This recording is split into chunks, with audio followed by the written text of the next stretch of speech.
Saludos amigos de Metro Puerto Rico y bienvenidos a Punto por Punto, donde discutimos las noticias del momento con las personalidades del momento.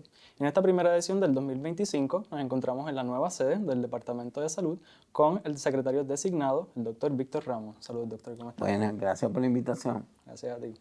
Bueno doctor, empezando de lleno, cuéntanos un poquito, ¿verdad?, sobre esos puntos que quiere priorizar durante este próximo cuatrenio y cómo ha encontrado el departamento una vez asume el rol como secretario. Bueno, primero, la plataforma de la gobernadora es la base de todo lo que vamos a hacer. La plataforma de la gobernadora enfatiza en el servicio al paciente, ¿verdad?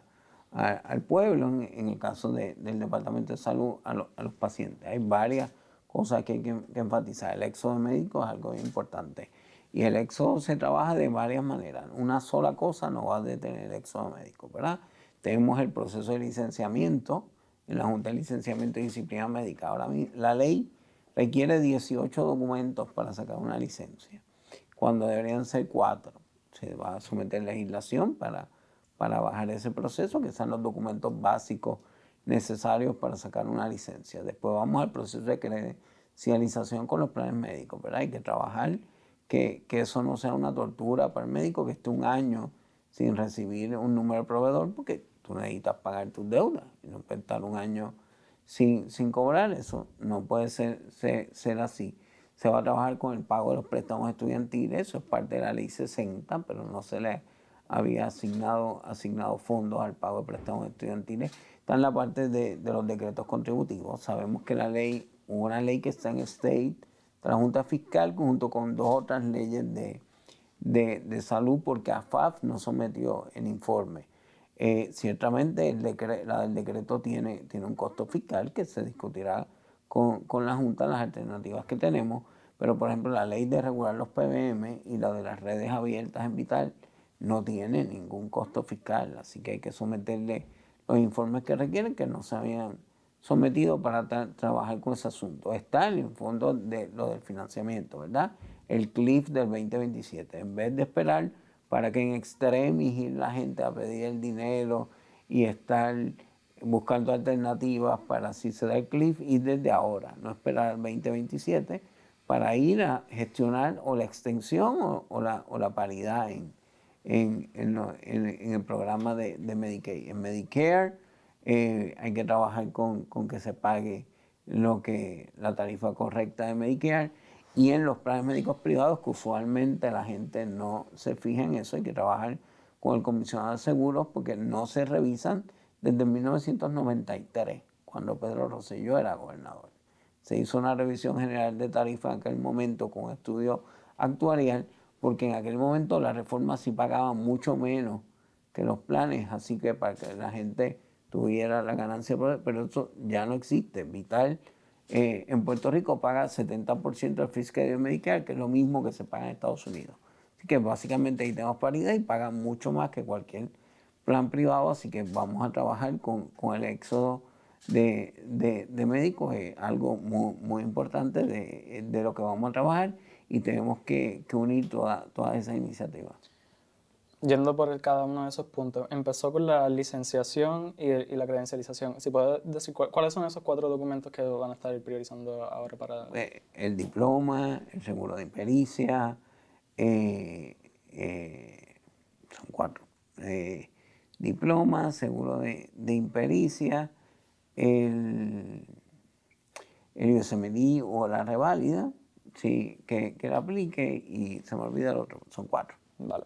Entonces, la credencialización, una de las preguntas que tengo más adelante, de hecho, porque en la última administración sí había hecho un proceso de credencialización centralizado, ¿verdad? ¿Cómo entonces diferenciaría Lo que pasa es que este eso año? hay que hacerlo. Por ejemplo, he oído que ya eso se finalizó, pero a mí me sigue pidiendo cada aseguradora documentos distintos. O sea, hay que uniformar eso, que la aseguradora, yo pueda someter todos los documentos a esta base, y la aseguradora, el hospital, el seguro de emergencia médica, todos los coja de allí y los arrastre y los lleve a su file, y no tenga que el médico estar mandando lo mismo. Por ejemplo, te piden que mande el diploma, tu diploma de medicina no va a cambiar esto. ese tipo de cosas en el proceso de credencialización, eso requiere mucho tiempo del médico y del oficial médico para contestar cosas que deberían ser estándar. Tú lo coges de la base y ya. Así que la herramienta que se hizo en la administración pasada no está funcionando, o sea, No, ¿hay algo que estarían usando? hay que trabajar para que maneje correctamente y que todas las aseguradoras se comprometan a coger de allí los documentos que necesitan. Hablando de las aseguradoras, esto es un tema que se lleva tocando, ¿verdad? Mucho tiempo. Los médicos muestran ese enfado, honestamente, de que no les están pagando a tiempo las deudas que acumulan con los proveedores. Y, ¿verdad? ¿Cómo entonces esperan atender esto? Porque sé que se había mencionado también en la campaña que se busca atender, pero ¿qué Sí, exactamente es lo no, que esperan? ciertamente en Vital ya se paga lo que mismo que se paga en Estados Unidos. Mantenerlo, pero para eso hay que mantener la cantidad de fondos que tenemos y aumentarla, porque hay programas en Vital que no se cubren, como long-term care, pago de la parte B de Medicare a los pacientes Medicaid, que son costos grandes, no se están cubriendo. Así que queremos cubrir todas las cosas que se cubren en Estados Unidos también. Pero en cuanto a pago, esto se paga porque si no pagas no te dan los 300 millones que te dan por pagar lo correcto. En Medicare no se está pagando el 100% de la tarifa, hay que trabajar con los planes médicos para que se pague el 100% de la tarifa. No hay razón alguna para que no paguen. Antes decían que benditos son empresas puertorriqueñas, que de esto ya todas las compraron grandes empresas de Estados Unidos. Así que si pagan 100% allá, no hay una justificación para que no paguen 100% allá, que no es lo mismo en cada estado. Siempre CMS hace un estudio y establece cuánto hay que pagar en cada lugar, dado las características de cada lugar.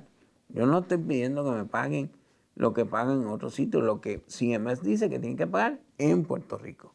En cuanto a los planes médicos privados, eso sí, la brecha en Estados Unidos, Medicare es como el plan que menos paga y los planes médicos privados pagan 125, 150% del fee schedule de Medicare.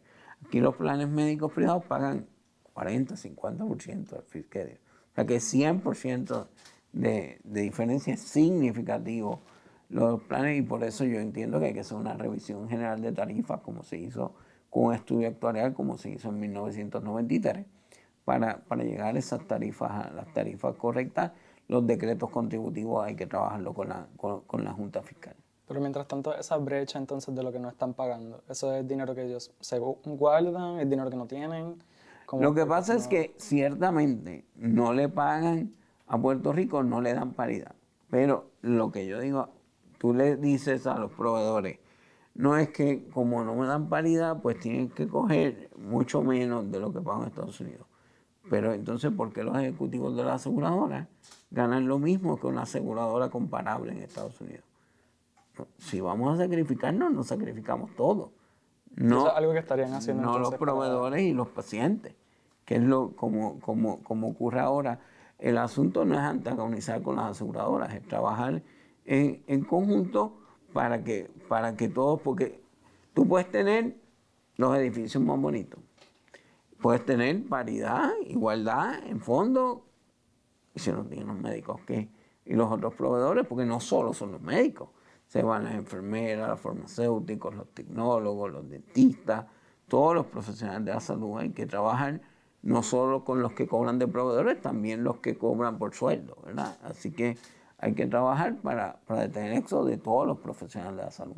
Pero entonces, eso es algo que podría hacer desde el Departamento de Salud, como ajustar lo que se gana ese ejecutivo que está igual que el ejecutivo de Estados Sí, Unidos. desde el departamento y desde el gobierno, no solo desde el departamento. Hay cosas que requieren legislación, cosas que requieren cambio a reglamento y hay cosas que lo que requieren es voluntad de sentar a la gente y establecer que tienen que hacer lo correcto.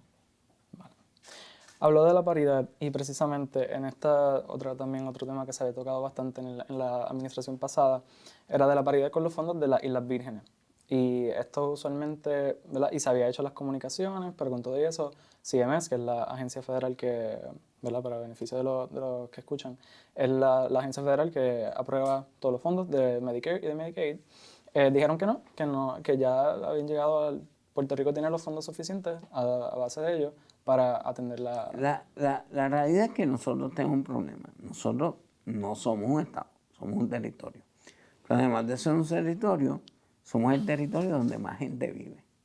Darle paridad a Islas Vírgenes, darle paridad a Guam, darle paridad a Samoa, no cuesta lo mismo que darle paridad a Puerto Rico en cuanto a fondos.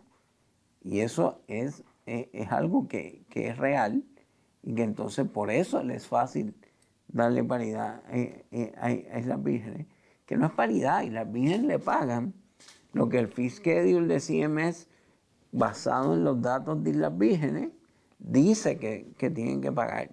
No es que le están pagando más del 100% del fee schedule a Islas Vírgenes, le pagan el 100% del fee schedule que se estableció para Islas Vírgenes.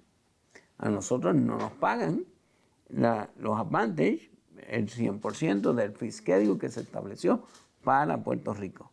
Así que hay que trabajar, porque no es necesariamente que me paguen lo que le pagan a Islas Vírgenes, es que me paguen el fee schedule que corresponde a Puerto Rico según la evaluación anual que hace CMS, que hace un estudio actuarial de cada estado. Claro, hay que someterle la información correcta a CMS. En algún momento no se sometía a la información correcta de Puerto Rico y los números que salían eran mucho más bajitos de los reales, pero eso se ha subsanado.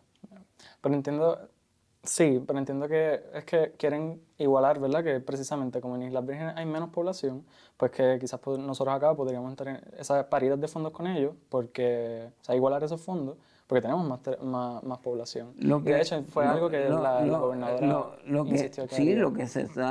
lo que se está diciendo es, si no me vas a ajustar según lo que me toca a mí, mínimo ajustame a lo que le toca a Islas Vírgenes, que aunque es menos que lo que le correspondería a Puerto Rico, es más de lo que recibimos ahora.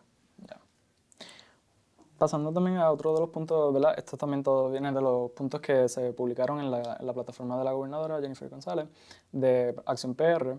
Otro de los puntos que ella había puesto era de hacer una comisión de estudio que exponga la situación del sector de salud. Esto también es algo que ya se había realizado se ha hecho con una consultora FTI Consulting, se hizo un estudio, y también han habido estudios de otras instituciones universitarias.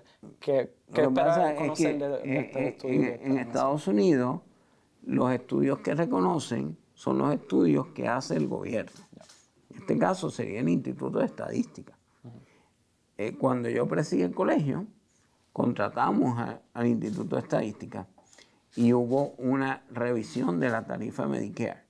Lo que pasa es que como la mayoría de los pacientes Medicare en Puerto Rico son Advantage, ese aumento pues lo tienen el 5-10% de pacientes que quedan Medicare, que era basada en el costo de renta, ese estudio que se hizo.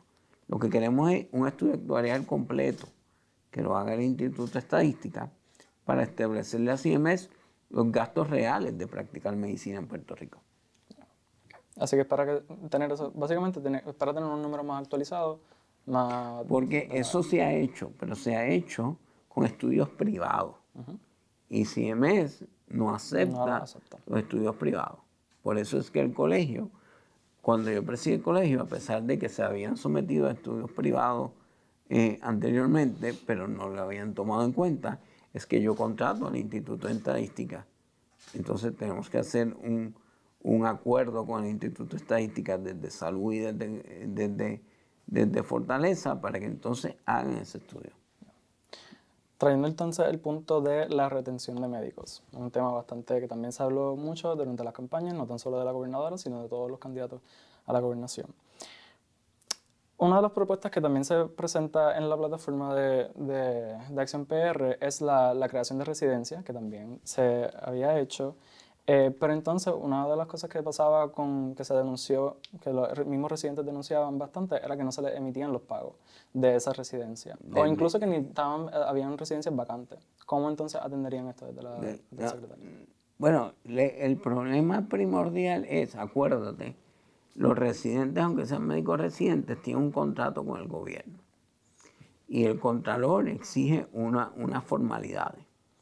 y el problema ha sido en el cumplimiento de esas formalidades. Por eso, desde el primer día, yo llegué aquí el viernes y establecí, nosotros vamos a reunirnos con los directores de programa, con los directores de la escuela, con los médicos residentes. Los requisitos son estos. Yo tengo que tener claro que si a un residente no se le va a emitir un pago el primer mes, no es por algo que haya pasado en el departamento, sino entregó un documento, ya no es pues, porque el departamento no le quiere pagar. Si la residencia no hizo las cosas que tiene que hacer, no es que el departamento no le quiera pagar. Pero yo quiero minimizar que yo pueda decir, alguien está diciendo que no pagaron. No se la pagó porque no entregó esto. Y entonces habrían unos señalamientos del Contralor si yo hago un pago sin estar los documentos requeridos, que son bastantes, porque al ser un contrato de gobierno, pues la oficina del Contralor requiere bastantes cosas. Por eso hay que hacerlo temprano, ¿verdad? No dejarlo, tratar de en un mes resolverlo todo, porque entonces todos van a estar incompletos y a nadie se le va a poder pagar. Y eso obviamente no es lo que queremos. Corrígeme, porque he escuchado también de algunos residentes que han dicho que los papeles, esos documentos o estos papeles ya los tienen porque ya están trabajando. Para trabajar en el hospital tienen tienen ya, ¿verdad?, esos documentos también. Por eso son le estoy adicionales. diciendo, puede ser residente, puede ser su programa. Por eso va a haber orientación tanto a los programas como a los residentes y a los internos para asegurarnos que todos, nada de, si no sale un pago, no es porque haya algo que no se haya hecho en salud. Si el programa falló en unas cosas que tiene que hacer, si el residente no entregó unos documentos, pues eso es otra cosa. Pero no puede ser que no salga ninguno por cosas que hayan pasado en salud. Brincando de una profesión de salud a la otra, tenemos a los enfermeros, como bien mencionó al principio, los enfermeros, los paramédicos, todos estos, los tecnólogos más profesionales de salud, que también han denunciado múltiples veces las condiciones de trabajo, que le aumentan los turnos, no les pagan lo suficiente, las condiciones Paciente. negativas. Eso va directamente relacionado con el reembolso. Claramente necesitamos mejorar. Si nosotros logramos mejorar el reembolso, como lo esperamos hacer, podemos exigir que entonces se pague correctamente a esos profesionales lo que es justo, porque sus reclamos claramente son justos. Recuerdo también en la plataforma que se mencionó que estarían identificando los recursos para pagarle ¿verdad?, o de poder aumentarle esos sueldos. ¿Saben por lo menos de dónde piensan sacar esos recursos? Necesitamos lograr estas paridades para entonces hacer legislación, hacer contratos y asegurarnos de que se le pague lo justo. ¿Y si no se lograra? Porque la mayoría de las veces esa es la preocupación Bueno, de la... estamos empezando. Nuestro objetivo es lograr todos los puntos que establece la plataforma de la gobernadora. Esa es nuestra meta. Todos los empleados del departamento lo saben desde el día 1. Tenemos una meta y estas son las metas. La plataforma que el pueblo avaló con su voto. Y también específicamente de los enfermeros hubo dos proyectos que entre la misma clase de enfermería fue un poco controversial, pero sí había la clase apoyaba este proyecto, el 1035, que era de la dotación de personal, pero no, la forma que se quería hacer era como que asignar una cantidad específica de enfermeros por paciente. Pero ese proyecto nunca pasó, entonces luego se colgó, entonces se trabajó en sesión extraordinaria y tampoco pasó. O sea, este tipo de, ¿verdad? Se ve este tipo de movimiento en la legislación y como quiera no hay aprobaciones. No, ciertamente esa legislación no se aprobó. Tendría que aprobarse legislación para establecer unos requisitos específicos. Eso también se ha tratado de hacer a nivel federal en el Congreso y tampoco ha pasado en el Congreso, basado en la ley de California, que es una de las más de avanzadas sobre el asunto de la cantidad de pacientes que tienen que manejar los enfermeros. Probablemente las leyes más de ese tipo son o de California o de Nueva York. Pues esta ley, de donde sale esta ley del staff, es de la ley de California. Se ha tratado de pasar en el Congreso múltiples cuatrenios y tampoco se ha podido pasar en el Congreso. Así que claramente si se logra que se apruebe, pues había que implementarlo. Claro, todo esto está basado también en el financiamiento del hospital. Los hospitales están teniendo una crisis económica y en gran medida es por el problema de los reembolsos.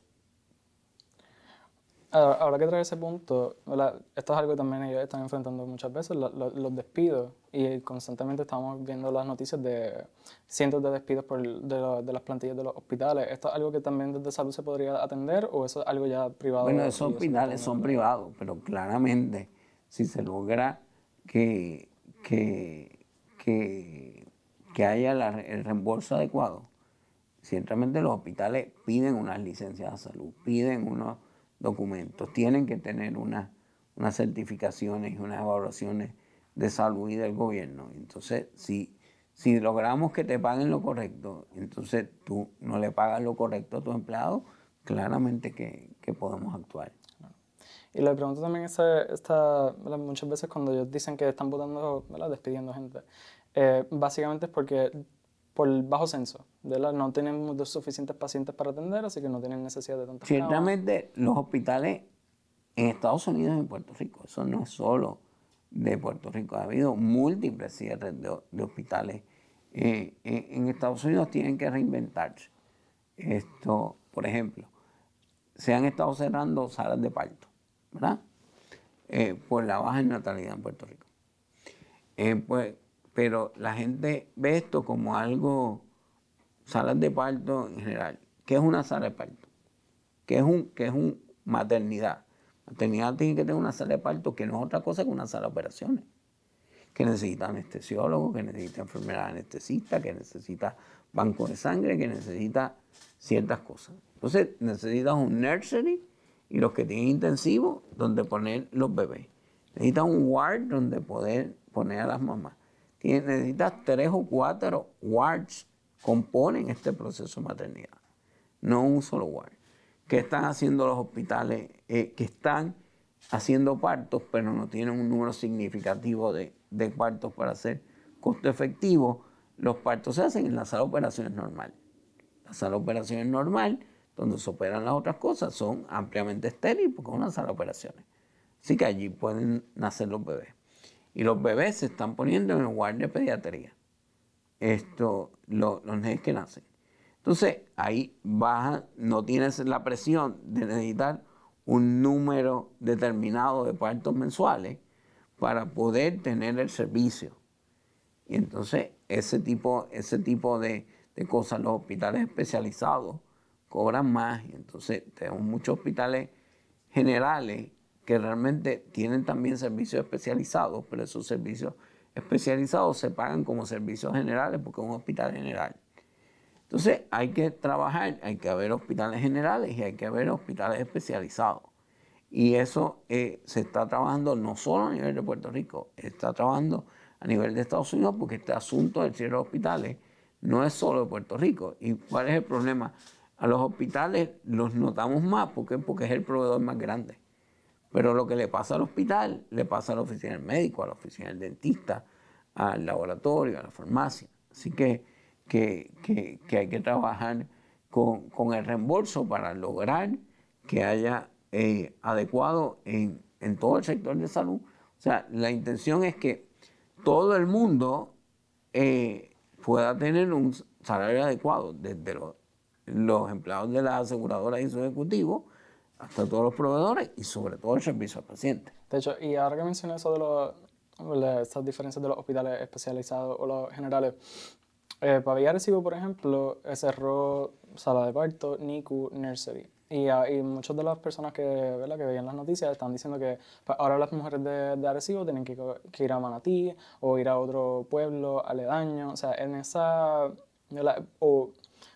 creo que la pregunta iría más bien con que las personas de Arecibo, como quieren entonces pueden acudir a Arecibo, tienen que tirarse el viaje a Manatí, ¿cómo entonces Bueno, ahora no hay físicamente una sala de parto en Arecibo, hay salas de parto en Manatí, nacen nenes en Vega Baja, nacen nenes en Dorado, en Arecibo, todos los hospitales son del mismo dueño. Así que no hay una sala de parto, pero tampoco puede haber una sala de parto en cada uno de los 78 pueblos. Así, pero claramente Arecibo es una cabecera de distrito. Hay que trabajar con ese asunto, porque el problema es que no hay, como todos son del mismo dueño, no es que tenemos una alternativa de trabajarlo con otro dueño, porque todos los dueños del hospital de Arecibo son del mismo dueño. Hablando casualmente de la salud de la mujer, esto es algo que también la gobernadora ha sido bastante vocal en apoyar. ¿Cuáles son, si tienen ya identificado, o algunas legislaciones que tengan pendientes para atender la salud de las mujeres, ya sea en endometriosis, por ejemplo, o el virus de papiloma humano que puede causar Bueno, cáncer cervical? por ejemplo, la ley de endometriosis en el Congreso, que tampoco se ha llegado a aprobar, la gobernadora era coauspiciadora de esa ley.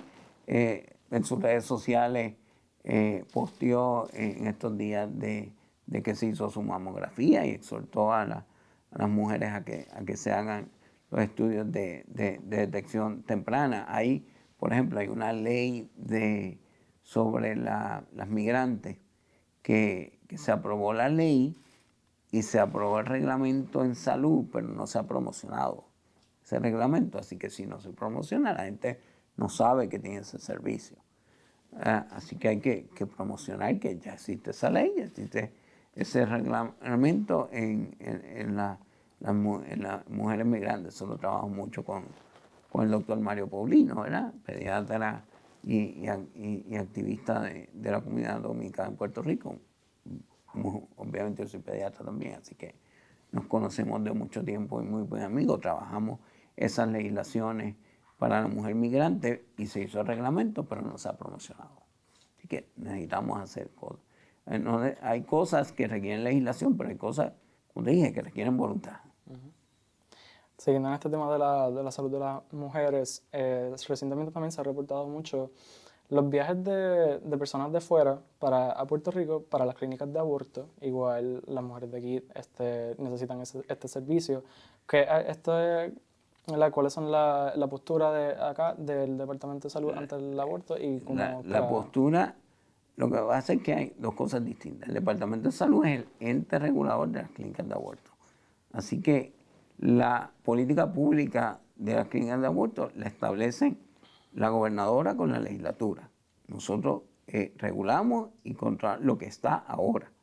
Y como nosotros somos el ente administrativo que nos tocaría adjudicar, no, yo creo que no es prudente que yo me ponga a tratar de establecer unas cosas.